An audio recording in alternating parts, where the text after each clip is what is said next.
परम शांति बाबूजी।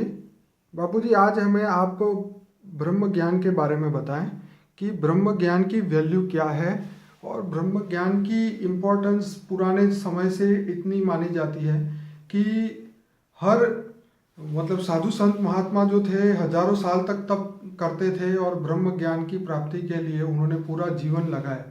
तो उसकी महत्वता क्या है और इंसान को ये ज्ञान प्राप्त करने के लिए उसको क्या करना चाहिए और इस रास्ते में उसको कौन कौन सी परेशानियां आती है?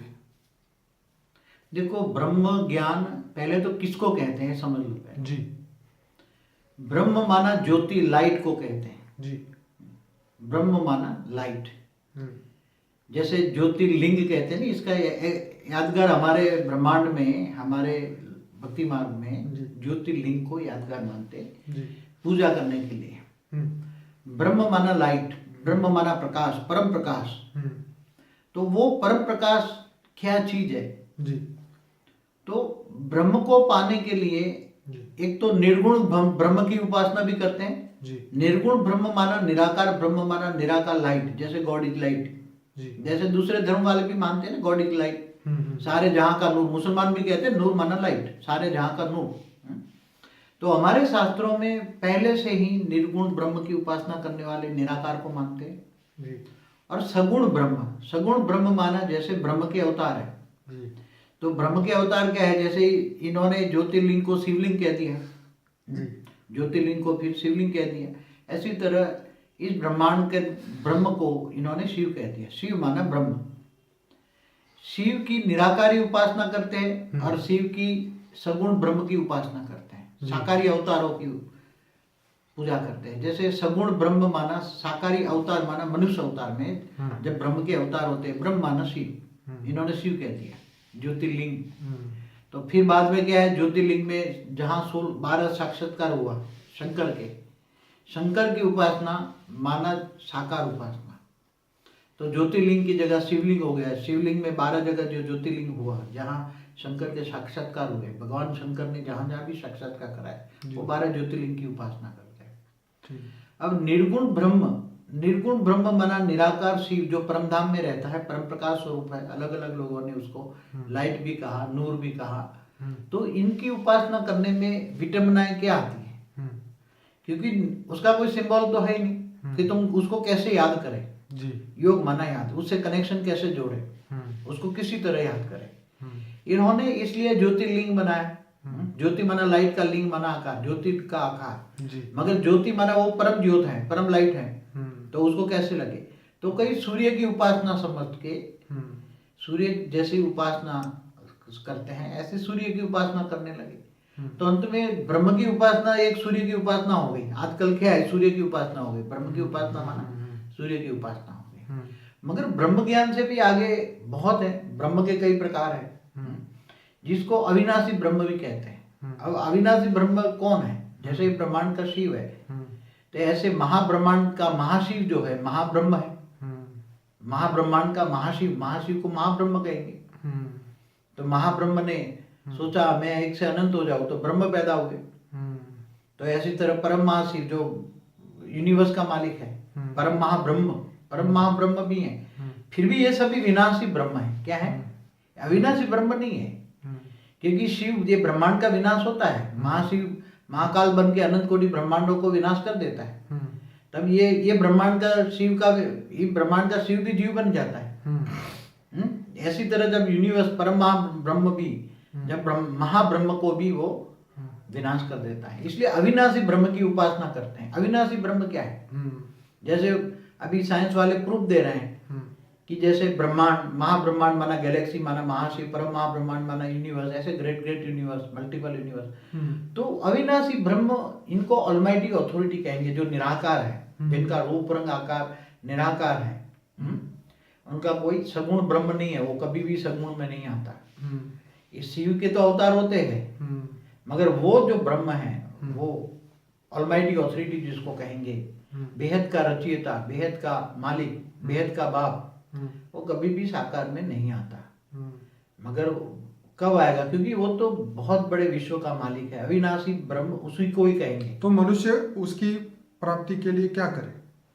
अब एक सीधा सा लॉजिक है कि जिसको तुम याद करोगे उसी को पाओगे। अब जो निर्गुण ब्रह्म की उपासना करते हैं, निर्गुण ब्रह्म माना शिव समझ के, जी। ज्योतिर्लिंग समझ के सूर्य की उपासना करते हैं, सूर्य के सामने त्राटक विधि करते हैं, कोई शिव की साकार सगुण ब्रह्म की उपासना करते हैं। जी। तो एक जन्म में तो उनकी प्राप्ति होती नहीं ना, कई जन्म जन्मांतर तक, कई युगांतर तक करते रहते, तब उसको प्राप्त होता है। परम धाम में तब जाते हैं। शिव की प्राप्ति तब होती है। शिव की प्राप्ति करना माना परम धाम में जाना, माना अमर तत्व की प्राप्ति होना।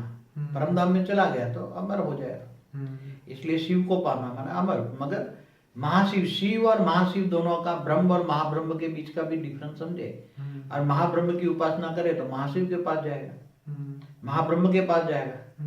तो जो शास्त्रों में ब्रह्म के बारे में बताया गया है कि वो उसकी कोई कल्पना भी नहीं कर सकता, तो क्या वो एक शिव, मतलब वही शिव का ब्रह्म की बात हुई है, या महाशिव के ब्रह्म पर ब्रह्म की बात हुई है, या परम महाशिव के ब्रह्म की बात हुई है?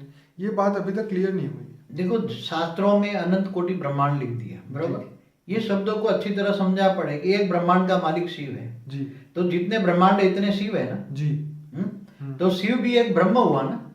निराकार ब्रह्म, निराकार से ही उत्पत्ति हुई ना। बिल्कुल। निराकारी से आकारी बना, आकारी से साकारी बना। सारी जगत की उत्पत्ति तो निराकार से हुई, निराकार ब्रह्म से उत्पन्न हुई। तो ब्रह्म, शिव और महाशिव का डिफरेंस, और महाशिव महाकाल का डिफरेंस समझना बहुत ज्ञान है। मैंने मेरे पुराने वीडियो में भी शिव महाशिव परम महाशिव की डेफिनेशन दी है। अब मेरे दूसरे भी वीडियो देखे, उसमें आपको बहुत समझ में आएगा।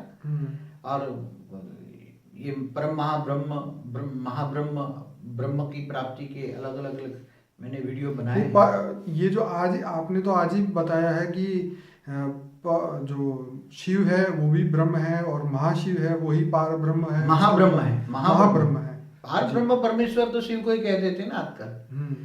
जैसे जैसे आत्माओं की सतो प्रधान से रजो और तमो स्टेज बनी आत्माओं की, जैसे बड़े बड़े ऋषि मुनि थे जी। पहले उनकी दृष्टि दिव्य दृष्टि थी जी। ते पूरे गैलेक्सी तक देखते थे, आकाश गंगा तक देखते थे। इसलिए महाशिव की उपासना करते थे पहले। मगर बेहिसाब खरबों बेहिसाब समय के बाद वही आत्माएं धीरे धीरे सतो से रजो और आज तमो प्रधान बन गए जी। तो उनकी दृष्टि में, दिव्य दृष्टि में कमजोरी आ गई, इसलिए उन्होंने फिर महाशिव से शिव कह दिया, माना आकाश गंगा का मालिक। शिव से सीधे शंकर पे आ गए, और शिव से फिर शंकर पे आ गए, सगुण ब्रह्म की अवतारों की उपासना करने लगे। और अवतारों की जैसे फिर देवताओं की पूजा स्टार्ट, फिर देवी देवताओं की पूजा, महादेव कहने लगे ना, महादेव है, देवादिदेव महादेव है, देवताओं में सर्वश्रेष्ठ, देवताओं में सर्वश्रेष्ठ, देवताओं का तीनों लोक का, भूलोक बुभुलोक स्वलोक का मालिक, तिनको महादेव कहते हैं। तो इसलिए धीरे धीरे आत्मा की जैसे जैसे डाउनफॉल हुई, आत्मा सत्तो से रजो, रजो से तमो बनती गई, ऐसी तरह आत्मा की स्टेट डाउन हुई, ऐसी तरह ज्ञान भी डाउन हो गया। इसलिए शास्त्रों में भी बहुत शब्द एडिशन ऑल्ट्रेशन होता गया। इसलिए पार ब्रह्म परमेश्वर शिव को ही कह दिया, महाशिव की जगह शिव आ गया। कई जगह तो मैंने एक पढ़ा है, जैसे हमारा गुजराती में जो नरसिंह मेहता हुआ जूनागढ़ में, उन्होंने क्या कहा, श्री हरि को पर ब्रह्म परमेश्वर कह दिया। अखिल ब्रह्मांड माँ एक तू श्री हरे जूझ वे रूपे अनंत भाषे, वेद माँ वेद तू तत्व माँ तत्व तू। फिर अंत में बोल दिया, ब्रह्मांड में ब्रह्म तू लटका करे। लटका करना माना उसका मतलब सर्जन करता है। वैसे तो बाबूजी अगर ब्रह्म की बात अगर गुजराती में उसका मीनिंग निकाले तो एक हुई कल्पना, ब्रह्म माना कल्पना नहीं। ब्रह्म और ब्रह्म शब्द में बहुत बड़ी डिफरेंस है। ब्रह्म फैलाया जा रहा है, ब्रह्म माना माया। माया है, यस।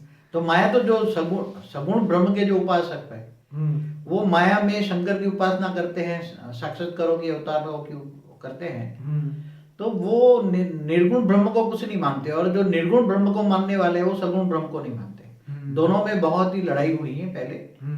द्वापर में पूरी सगुण ब्रह्म, और फिर श्री हरि को भी ब्रह्म मान लिया इन्होंने। तो शिव और श्री हरि बहुत द्वापर युग की लड़ाई हुई है, बहुत जबरदस्त लड़ाई हुई है। जो शिव को मानने वाला जो निर्गुण ब्रह्म को भी मानता है। तो ये सब बहुत शास्त्रों में बहुत लड़ाई है। तो क्या बापूजी ये कलयुग का इंसान जो है वो क्या शिव ब्रह्म तक पहुंच सकता है? क्या वो महाब्रह्म तक पहुंच सकता है? सबसे बड़ा क्वेश्चन। देखो, सबसे बड़ा क्वेश्चन है ज्ञान। तुम्हारे पास जितना ज्ञान होगा इतना तुम सोचोगे ना। आज कोई डॉक्टर इंजीनियर बनना चाहता, कितना पढ़ाई पड़ता है? बहुत, बचपन से। तो ये आधी जिंदगी तो उसको पढ़ाई में जाती है। बिल्कुल। तो ऐसी तरह ज्ञान मार्ग है।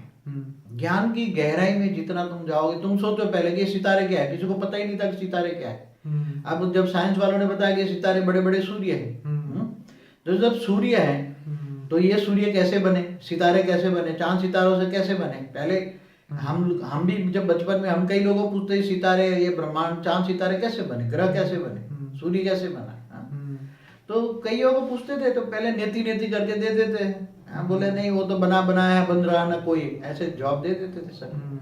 कि किसी को नहीं पता कि ये ब्रह्मांड कैसे बना, सूर्य कैसे बने, सितारे कैसे बने। अब ये साइंस वाले प्रूफ देते हैं कि ये हमारी जो गैलेक्सी आकाश गंगा है उसमें अरबों सितारे, अरबों सूर्य है। फिर यूनिवर्स के बारे में बताएं, तो बहुत कुछ मैंने पुरानी वीडियो में तो बताया है। यूनिवर्स कैसे बना, परम महाब्रह्म क्या है, महाब्रह्म क्या है, ब्रह्म क्या है, इससे भी आगे परम परम महाब्रह्म क्या है, और अविनाशी ब्रह्म क्या है। अविनाशी ब्रह्म ऑलमाइटी अथॉरिटी को कहेंगे, जिनका कभी विनाश नहीं होता।